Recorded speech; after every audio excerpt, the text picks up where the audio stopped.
Hi, I'm Chef Susanne and I'm in one of my favorite places, the kitchen. And if you're watching today, it must be one of your favorite places too. I'm excited to share with you today one of my favorite recipes. It's my Mima, my grandmother's mock shoe. I say I grew up on a step stool in her kitchen because she taught me two of the most important things. One, the value of food, and two, how to have fun in the kitchen. And that's what I plan on doing today with you, to have a little fun. Mock shoe is actually the last recipe in my cookbook, lagniappe leftovers. Lagniappe, just a fancy word that means that baker's dozen, that little something extra. And I love to take that little something extra and turn it into something extra special, which you'll see today. And don't let the leftover word scare you. Look at leftovers as startovers because the prep work is already done. That's not only saving you time, it's saving you food, and it's saving you money. So join me today in my favorite place, the kitchen. I'm gonna share with you my Mima's mock shoe. Then we're gonna make a mock shoe dip. And you can't have mock shoe with cornbread, so we're making a hot water cornbread.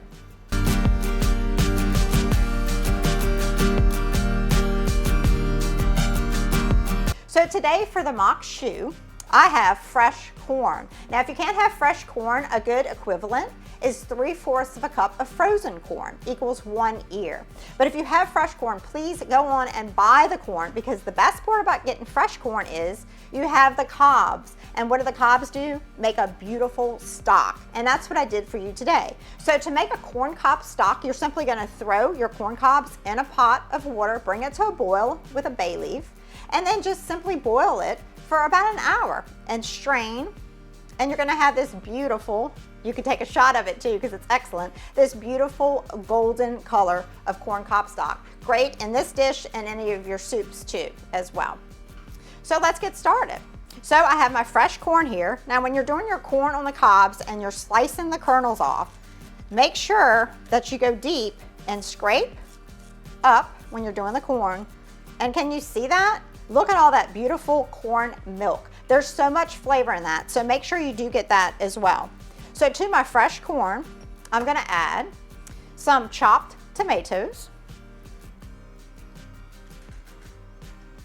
And even though it's fresh corn, and let me tell you, there's nothing sweeter than Louisiana fresh corn, I'm still gonna add just a little bit of sugar in there. And then that's it. We're gonna let these flavors sit here and marinate for a little while, get to know each other while we move on to the next step. So the reason why I love mock shoe so much is that it's so versatile. You can pretty much use any protein you would like in it, anything from smoked sausage to andouille, and if you haven't had andouille, it's the way to go. Andouille is it's a sausage that's been double smoked, and it's big cubes, so when you slice into andouille sausage, you're really gonna see all that flavor there. But we have some sausage here today, and you have a cast iron skillet. Now that's a plus and a necessity if you're doing mock shoe. You gotta have your cast iron skillet. So to the skillet, I'm gonna add my sausage. Don't you just love that sizzle? So we're gonna get the sausage going. And then comes the fun part, addition of all the flavors. So mock shoe is an original way to use up all the bounty, the freshness of a summer garden. So we have our corn with tomatoes. I have the sausage here. Of course, I'm gonna add some onion. Gotta have some onion in there. I have some chopped bell pepper as well.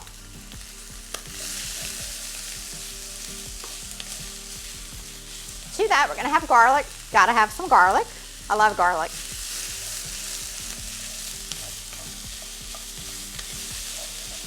And we also have some jalapenos. Now, use the jalapenos to your liking. I'm from Louisiana, so I like things pretty spicy. So I'm gonna add the jalapenos in here.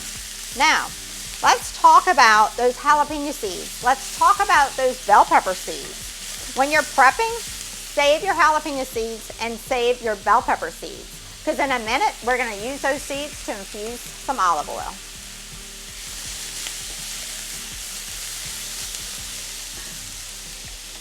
Also, when you're doing it, when you're prepping, of course, save your skins. I have my onion skins here. I have my garlic skins. These are great in making a stock, but you can also add them to a parchment lined cookie sheet, put them in a low oven, about 150, 175 for a couple hours. They're gonna get good and crisp. And then I don't know if you could see all this beautiful flavor in here. This was a purple onion that I dried. I then put it in a food processor, add some salt, mince it up, and now you have this great flavored salt. Each little bit of onion skin is going to have so much flavor. And in a little while, I'm going to use the garlic skin salt to flavor what's next up on our menu. All right, so if you can see here, I have all those beautiful onions and bell peppers and garlic and jalapenos and the sausage simmered down. Now, mock choux, it's so versatile. You can use just about any protein. You have leftover rotisserie chicken, leftover boiled shrimp. Also, if you want to keep it vegetarian, you can add zucchini and squash to it as well. So the possibilities for this really are endless. So to that, I'm going to add just a little bit of that beautiful corn cob stock that we have. I love a sizzle in the kitchen. So now, after my corn and tomatoes have gotten to know each other a little bit, and I don't know if you can see it on the camera, but you see all that juice that has been released? That's tons of flavor in there. So we're gonna go and put that in our skillet as well.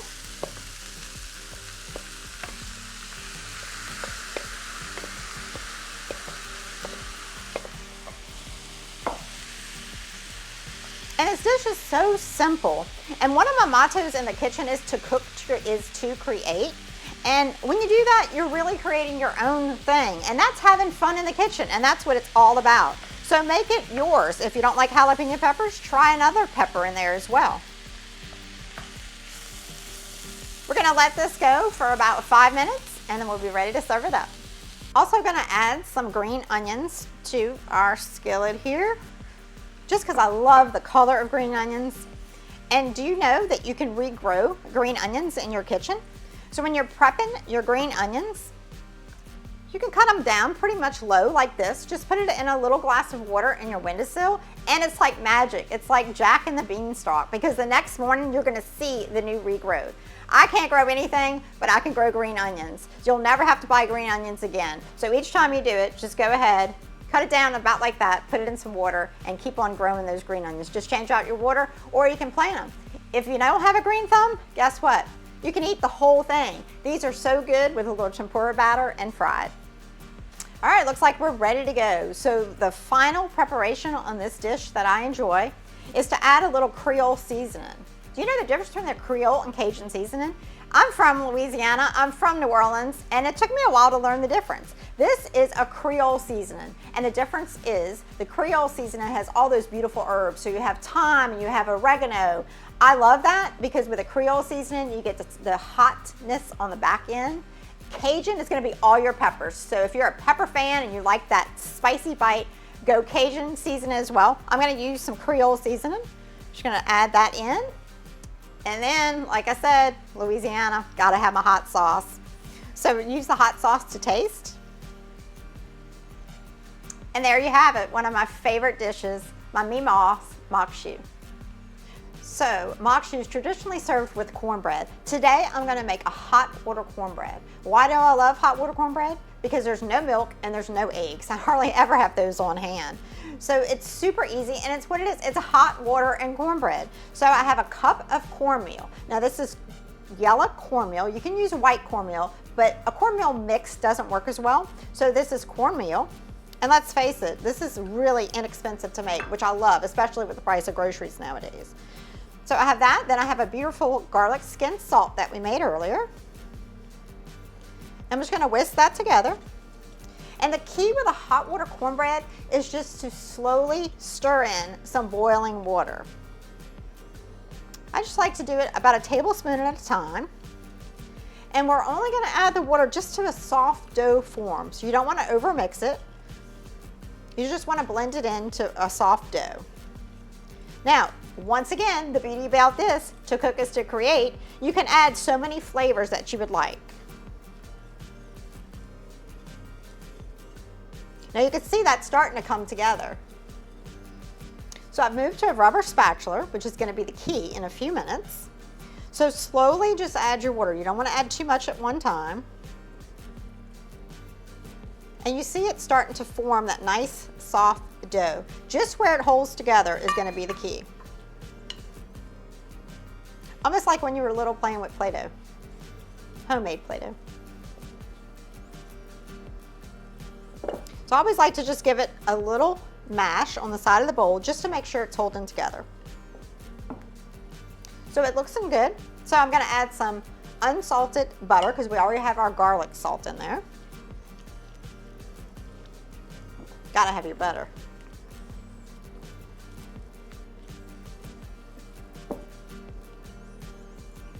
All right, that's all mixed up. So we're gonna let this sit for 10 minutes. Let's go ahead and get that oil going. So here I have the seeds that we saved from the bell pepper and the jalapeno. And you know those are expensive flavored olive oils? We're gonna make that right here. I have a skillet over low heat, and we're gonna add our seeds. And then we're gonna swirl it a little bit, and just let it go for about 10 minutes. Super easy, it's gonna have so much flavor from those seeds, something that would have gone in the trash. And when you're doing your jalapeno peppers, I like to, after I have them sliced open, underneath running water with a spoon to get the seeds out. It makes it really easy. And then set your seeds aside and dry them. Do you like stuffed jalapeno peppers? You ever done them on the grill where you made a cheesy mess and cheese goes everywhere? You want a quick tip on how to fix that? Go ahead and make your mixture up, whether it's cream cheese and cheddar cheese and all that goodness, roll it into a log and freeze it. Then when you're ready to stuff your jalapeno peppers, just put your log in there. They're gonna slower cook on the inside. That way your jalapeno can cook on the outside and it won't make a mess on your grill. Because I don't know about you, but I hate doing dishes and I hate cleaning the grill. Coming up next, let's see what we can do with leftover mock choux. So here I have our beautiful leftover mock choux. Now don't get scared when I say leftover mock choux, because I look at leftovers as startovers. All the prep work's already done. So the prep work is done, and here we have this dish. Now, when I was little, I loved cold mock choux on a hot dog. It's also really good cold on a sliced avocado with a little olive oil and vinegar, or in this mock choux dip. Now, this dip is a play on the Millionaire dip, but it's a little bit lighter. So I'm gonna add some sour cream. I love sour cream. Now this dish doesn't have cream cheese in it, but if you love cream cheese, you could certainly go ahead and add cream cheese. I have sour cream. I have mayo. I would say what I call it mayonnaise, M-Y-N-E-Z, because I'm from New Orleans and that's how I say it, but nobody would know what I'm talking about. So here I have the mayo in there. I'm gonna get my bigger spoon. We're gonna add some fresh grated cheddar cheese. Now not only is a block of cheese usually cheaper than already grated or shredded cheese, it's also so much more flavor. So take the extra time and grate the cheese yourself. I'm a cheeseaholic for sure. So we're gonna mix that in. And then we have diced green chilies. Now, diced green chilies is something I recommend always having in your kitchen. In fact, in my book, Lagniappe Leftovers, I have a whole list of, I call it go-to kitchen supplies to have. Things that you should have on hand always to make the use of those leftovers as startovers. So I have my green chilies here. Green chilies, we even could have added it to the hot water cornbread as well. So we're gonna get this good and mixed up. See how easy this is? And after we have it good and mixed, we're simply gonna chill it for a good hour. If you wanna make it the day before, that's great too. And it's so good with your favorite chips. It's also good topped on a burger. And one of my favorite ways to eat it is with some pork rinds. All right, 10 minutes is up. So we have our cornmeal, our hot water, our garlic salt in here, and our melted butter. So it's holding together nicely. So I love using a rubber spatula and I recommend it. It just makes it easier. So we're simply gonna take a little bit, make a little patty. Nothing special, just a little patty. And the easiest way I find to do it is to put it on your rubber spatula. And then we're just gonna slide it into some hot oil. Once again, you gotta love that sizzle. And we're gonna fry these up. It takes about 2 minutes on the first side, then we're gonna flip them over for an additional minute. But you see how quick and easy this is, cost and the flavor profiles. You can add so many seasoning. Those green chilies that we used in our mock choux dip, we could have certainly added them in here as well. These are also good for breakfast in the morning.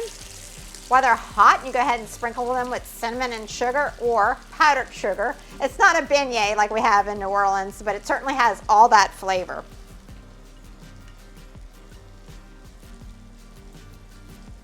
And this is something also, making this into patties. If you have kids around, of course not with the oil, but have them go ahead and make the patties.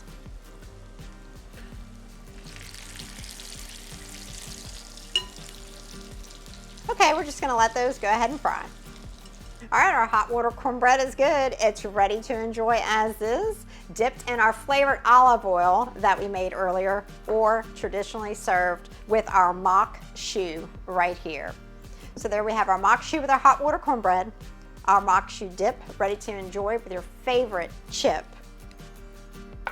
And you know what the best thing is? There's so much more to come. Find me at Make My Leftover on Instagram or Make Over My Leftover on Facebook. And until next time, can't wait to see y'all again.